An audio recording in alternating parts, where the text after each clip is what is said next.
हाँ जी, कैसे हैं आप लोग? बोर्ड पे देख पा रहे होंगे आप लोग। आज हमारा जो चैप्टर स्टार्ट होने जा रहा है from NCERT, P block elements 11th class वाला ना, जिसमें हम लोग ग्रुप नंबर 13 एंड 14 का डिस्कशन करेंगे। ग्रुप नंबर 13 एंड 14 का डिस्कशन करेंगे, ठीक है जी। ग्रुप नंबर 13 14 वैसे 15 16 17 18 के वीडियो बने हुए, उसको फिर मैं इसी बोर्ड पर इसी तरीके से बनाने की कोशिश करूंगा, लेकिन प्राइमरली मैं इसको ग्रुप नंबर 13 14 को डिस्कशन करने जा रहा हूँ। तो पहली बात जो एनसीईआरटी लिखती है, the variation in properties of p block elements is due to influence of d and f electrons in the inner core of the heavier elements. कुल मिलाकर जो स्टार्ट का स्टेटमेंट वो 3 लाइनों में लिखती है, उसमें कहीं ना कहीं वो शो करने की कोशिश कर रही है कि इनर्ट पेयर इफेक्ट एग्जिस्ट करता है। इनर्ट पेयर इफेक्ट एग्जिस्ट करता है। वो कह रहा है कि जो heavy elements of the P block है, लाइक आपका थेलियम हुआ, आपका लेड हुआ, ग्रुप नंबर जो आपका 13 14 है, 81 82 नंबर एलिमेंट, इनकी प्रॉपर्टीज को इनर कोर के जो डी एंड एफ इलेक्ट्रॉन्स हैं वो अफेक्ट करते हैं। मैंने कहा हाँ जी बिल्कुल करते हैं जी। इसी को हम लोगों ने इनर्ट पे इफेक्ट बोला हुआ है। इसी वजह से थेलियम +3 ना शो करते हुए या अनस्टेबिलिटी शो करते हुए +1 शो करता है। लेड +4 अनस्टेबल या ना शो करते हुए पीबी +2 स्टेबल शो करता है, ठीक है जी। तो इस स्टार्ट की लाइन का कंक्लूजन है जो एनसीईआरटी लिखती है। उसके बाद हमें इंट्रोडक्शन में पहुंचने पर क्या बोला गया? हमें इंट्रो में पहुंचने पर ही बोला गया कि लास्ट इलेक्ट्रॉन एंटर कहां करता है। Last electron enters in outermost shell, बिल्कुल ठीक है जी। और वो हमारे पास कौन है? वो पी ऑर्बिटल है। इलेक्ट्रॉन कॉन्फ़िगरेशन लिख लें।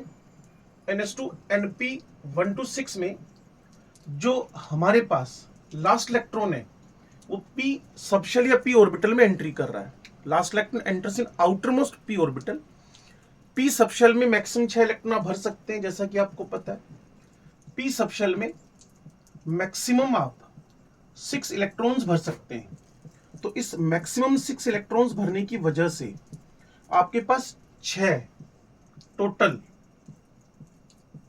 कॉलम्स बनेंगे, जिसमें ग्रुप 13 14 15 16 17 18 होने वाले हैं। यहां से हम NS2 NP1 को शुरू करेंगे और यहां NS2 NP6 को एंड करेंगे। तो 1 से 6 तक हमें इलेक्ट्रॉन्स देखने को मिलते हैं in the P block elements 1 to 6 और 13 to 18। 1 to 6 पी पर है, पी पावर 1 2 3 4 5 6, और 13 से 18 तक टोटल कॉन्फ़िगरेशन हमारे पास है।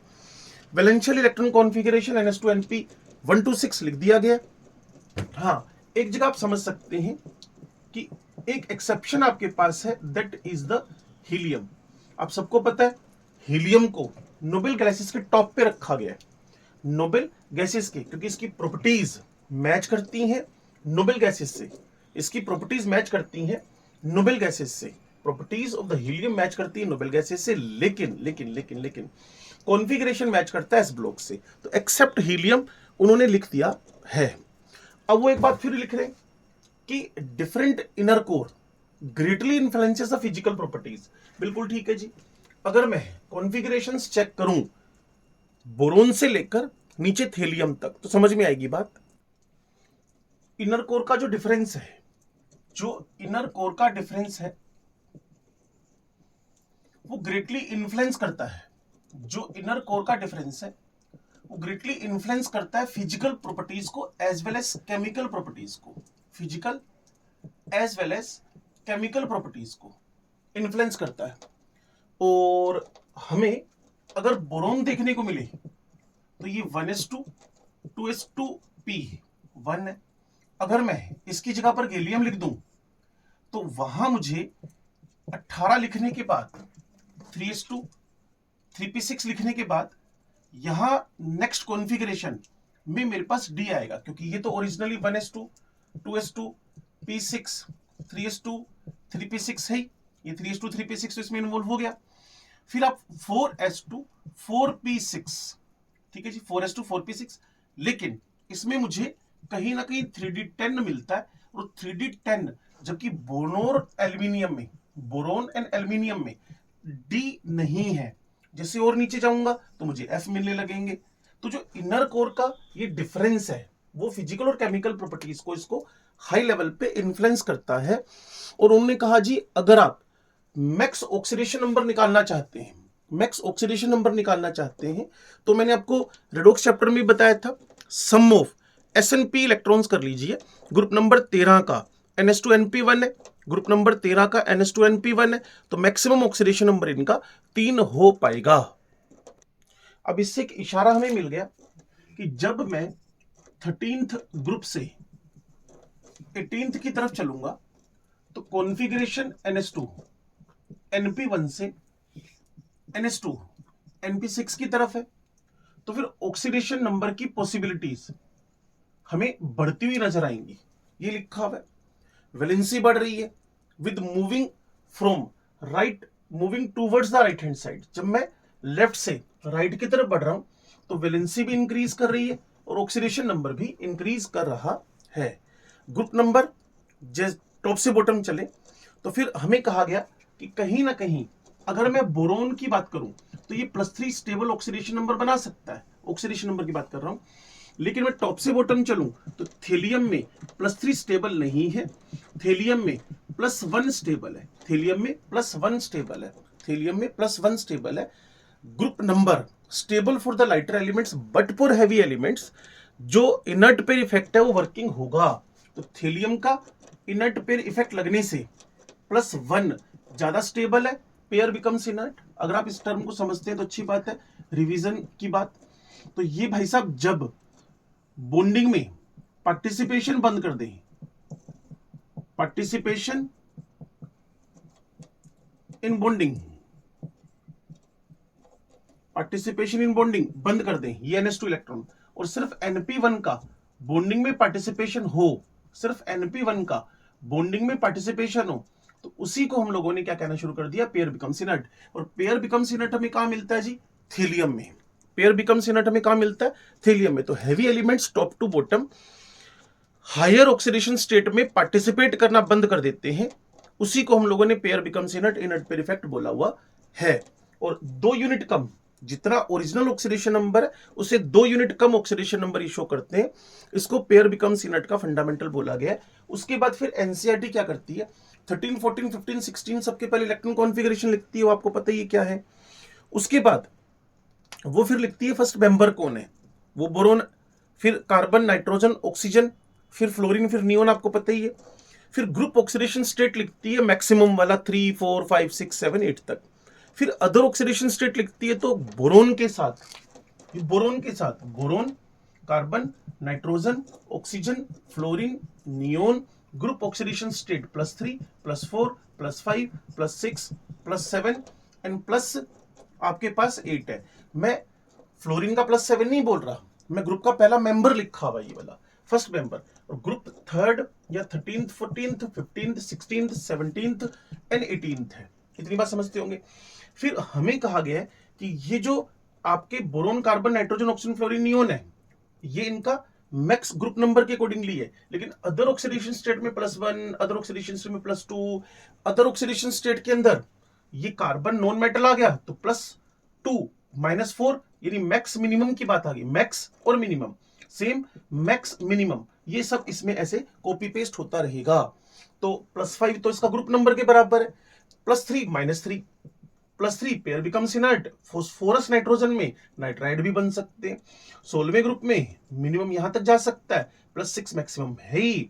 इसके अलावा रेंज है आपके पास, +4 भी है, +2 भी है, 0 भी है, ये सब ऑक्सीडेशन स्टेट्स मिलेंगी। तो वैसे इसके लिए रेडॉक्स चैप्टर मैंने बोला हुआ है कि मैक्स ग्रुप नंबर के बराबर होएगा और minimum group number in Roman minus group number -8 होएगा। तो इसी से हमें ग्रुप नंबर 17 की भी ऑक्सीडेशन स्टेट समझ में आ जाएंगी।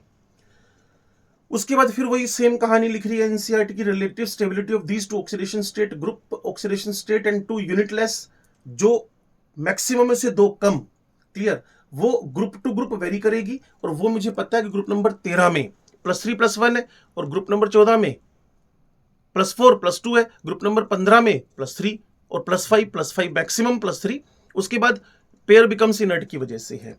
अब एक खासियत है हमारे पास इस ग्रुप के अंदर, जो पी ब्लॉक है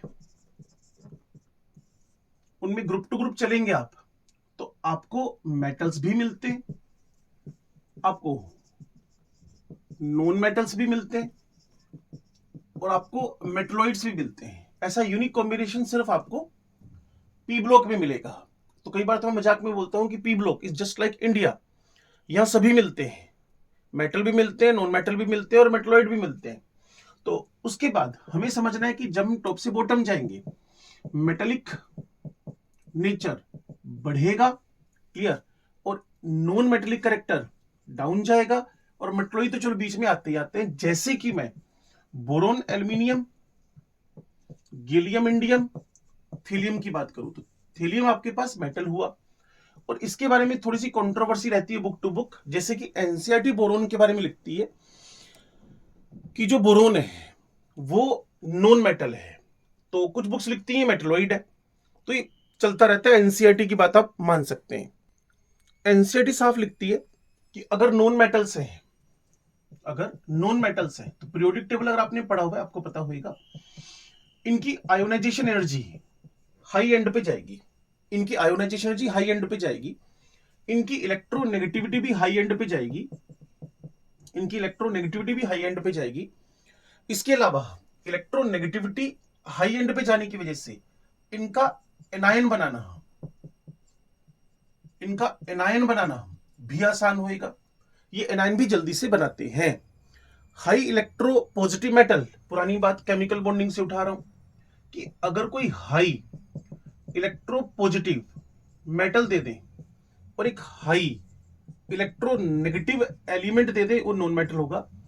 इन दोनों ने मिलकर आयोनिक बॉन्ड का फॉर्मेशन करना है, high electro positive metal, high electronegative element मिलकर क्या बनाते हैं जी, आयनिक बॉन्ड बनाते हैं। पुरानी बात है, आपको अच्छी तरह से पता ही है। अब जितना डिफरेंस ऑफ इलेक्ट्रोनेगेटिविटी बढ़ेगा, उतनी उस बॉन्ड के अंदर पोलैरिटी बढ़ेगी। अगर आप थोड़ा सा ठीक ठाक पढ़ते रहे तो ये बातें आपके लिए बड़ी कॉमन है। जितना डिफरेंस ऑफ इलेक्ट्रोनेगेटिविटी बढ़ेगा, उतना बॉन्ड की पोलैरिटी क्या होगी, बढ़ेगी, उतना बॉन्ड की पोलैरिटी आपके पास बढ़ेगी। और अगर कोई दो नॉन मेटल्स हैं तो कोवलेंट बॉन्ड बनाते हैं। अगर दो नॉन मेटल्स के बीच में बॉन्ड बना तो कैसा बॉन्ड है जी, वो कोवलेंट। तो केमिकल बॉन्डिंग अगर ठीक ठाक पढ़े तो आपके लिए बड़ी आसान सी बातें हैं। फिर हमें एक बात और बोली उसने कि अगर हमारे पास नॉन मेटल के ऑक्साइड्स बने, तो वो एसिडिक नेचर के होंगे, और जैसे मैं मेटलॉइड्स की तरफ बढ़ूंगा, वो मेरे को एम्फोटेरिक नेचर के मिलेंगे, जैसे कि Al2O3। या फिर जब मैं ग्रुप नंबर इसी की बात कर रहा हूं 13 की, तो यहां मैं 1-2 का कोड बनाता हूं।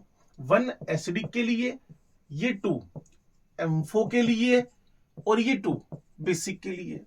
ठीक है जी।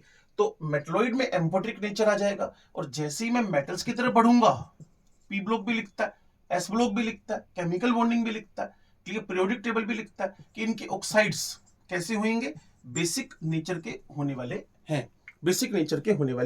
हैं। चलो, first member of p block हमेशा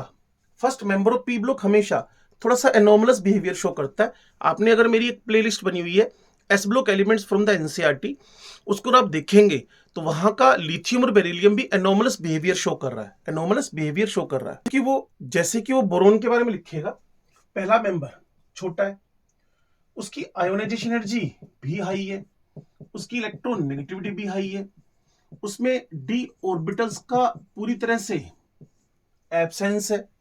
तो first member of p block छोटा है, जैसे कि हमारा lithium beryllium anomalous behaviour show कर रहे थे। वैसे बोरोन भी शरारती होएगा, क्लियर।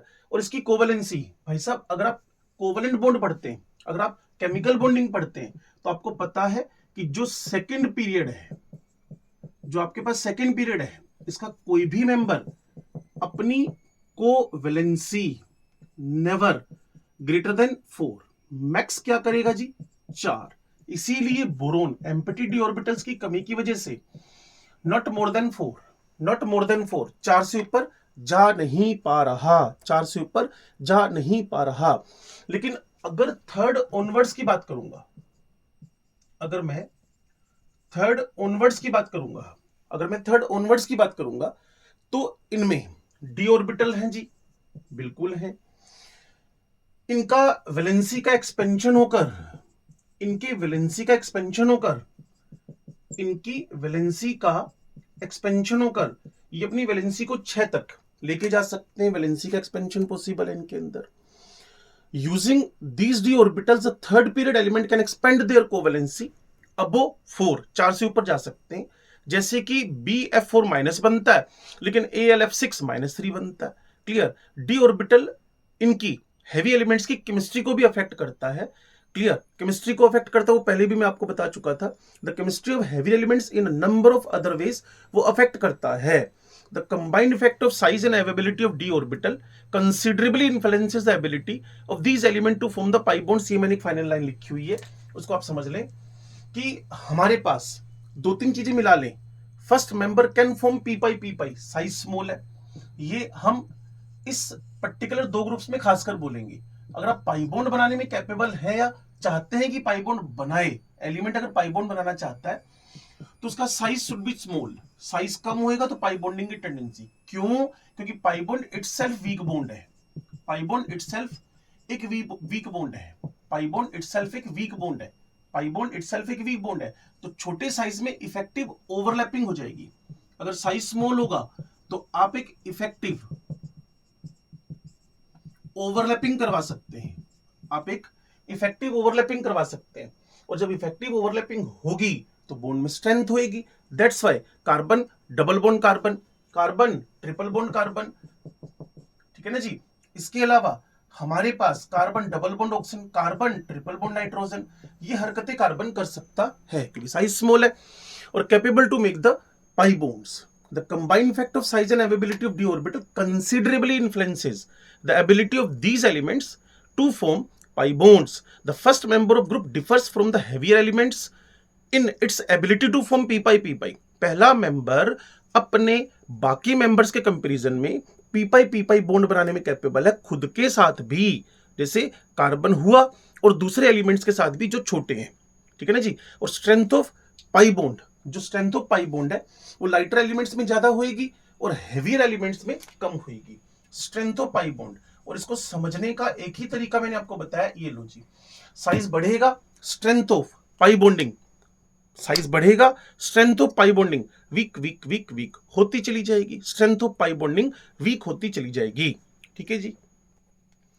देखो पी ब्लॉक के कंपैरिजन में डी की एनर्जी ज्यादा होने की वजह से जो एनर्जी है वो पी के कंपैरिजन में डी वालों की ज्यादा है। जो एनर्जी है वो पी के कंपैरिजन में डी वालों की ज्यादा है। इसीलिए ओवरऑल स्टेबिलिटी में ये भाई साहब लेस कंट्रीब्यूट करते हैं। और हमारा तो शुरू से रूल रहा है कि अगर किसी के पास एनर्जी ज्यादा है तो उसका ओवरऑल स्टेबिलिटी में कंट्रीब्यूशन क्या होगा? कम होगा। यही लिखा हुआ है। एनर्जी इनकी ज्यादा डी वालों की, तो उन्होंने क्या लिखा? As the d orbitals are of higher energy than the p orbital, कारण है ना, d में तो कम से कम आप 3d लिखोगे, और n+l रूल क्या बोलता है? 3 + 2 5 हो गया। As the d orbitals are of higher energy than the p orbital, they contribute less to overall stability of the molecule than does by the p pi bonding of the second row elements, ठीक है जी। फिर एक बात आती है, the coordination number in species of heavier elements is higher। वो तो मैं बहुत पहले से बोल रहा हूं कि अगर हमारे पास हेवियर एलिमेंट्स की बात हो रही है तो इनका जो कोऑर्डिनेशन नंबर होगा वो as compare to lighter elements, एक तो एम्प्टी डी नहीं होते इनके पास, ठीक है ना, इनके कोऑर्डिनेशन नंबर से लाइटर वालों का कोऑर्डिनेशन नंबर कम होगा। लाइन क्या है? heavier elements may be higher than for the first element in the same oxidation state. For example, +5 oxidation state both nitrogen and phosphorus form the oxoanion. Nitrogen का भी ऑक्सोनाइन बनता है, ठीक है जी, और फॉस्फेट का भी ऑक्सोनाइन बनता है, PO4-3। ठीक होगी बात। 4 कोऑर्डिनेशन नंबर मुझे मिलती है नाइट्रोजन में S और P को इन्वॉल्व करते हुए। अगर आप इसका स्ट्रक्चर जानते हैं, ये लो जी, अब ये इसकी मैक्सिमम औकात है नाइट्रोजन की, ये उससे ऊपर कभी जा नहीं पाएगा, इससे ऊपर कभी जा नहीं पाएगा। लेकिन अगर मैं फास्फोरस की बात करूं, अगर मैं फास्फोरस की बात करूं तो यहां नेगेटिव नेगेटिव नेगेटिव है, ठीक है जी, कंप्लीट हो गया। तो यहां अगर मैं चाहूं तो डबल बॉन्ड लगाकर कोऑर्डिनेट बॉन्ड की जगह पर मैं इसकी वैलेंसी को 5 और 6 तक भी ले जा सकता हूं। NO3-3 coordination with pi bond, clear, involving the 1 nitrogen p orbital, and in phosphate 4 coordination involving sp_d। जैसा कि मैं बार बार आपसे बोल रहा हूं कि d का इन्वॉल्वमेंट थर्ड पीरियड ऑनवर्ड हो सकता है, d है तो होएगा। इन दिस यूनिट, वो आगे क्या पढ़ाने वाला है इसके बारे में फिर ये इंट्रोडक्शन में उसने बात की है, तो एक बार फिर इसको ध्यान से सुन ले। ओवरऑल स्टेबिलिटी में डी वाले कम कंट्रीब्यूट करते हैं। हेवियर एलिमेंट्स का कोऑर्डिनेशन नंबर लाइटर वालों से ज्यादा होगा। उसने ग्रुप नंबर 15 का नाइट्रेट फॉस्फेट एग्जांपल उठाया। नाइट्रेट में लिखा कि 3 coordination with pi bond involving 1 nitrogen p orbital, 1 nitrogen, ये 3 कोऑर्डिनेशन हो गया। जबकि अगर मैं फॉस्फेट की बात करूं तो ये 4 कोऑर्डिनेशन हो गया। 4 कोऑर्डिनेशन मतलब 4 कोऑर्डिनेशन है इसके, 1 2 3 4, और यहां कोऑर्डिनेशन इसका 3 के थ्रू है, 1 2 3। ये अपनी मैक्सिमम वैलेंसी 4 कर पाएगा, ये 5 भी कर सकता है, 6 भी कर सकता है। ये लिखा हुआ है पी ब्लॉक के सेकेंड और थर्ड पीरियड में डिफरेंस। And then after group number 13 के एलिमेंट्स में बोरोन फैमिली शुरू करके फिर वो एक बात करना शुरू करता है। टिपिकली नॉन मेटल हमारी एनसीईआरटी बोरोन को लिखती है, टिपिकली नॉन मेटल हमारी एनसीईआरटी लिखती है बोरोन को। ये इंट्रोडक्शन का पार्ट हुआ, एक बार इसको ध्यान से सुनिएगा, फिर हम एग्जैक्टली इसके बाद शुरू करते हैं इसको ना।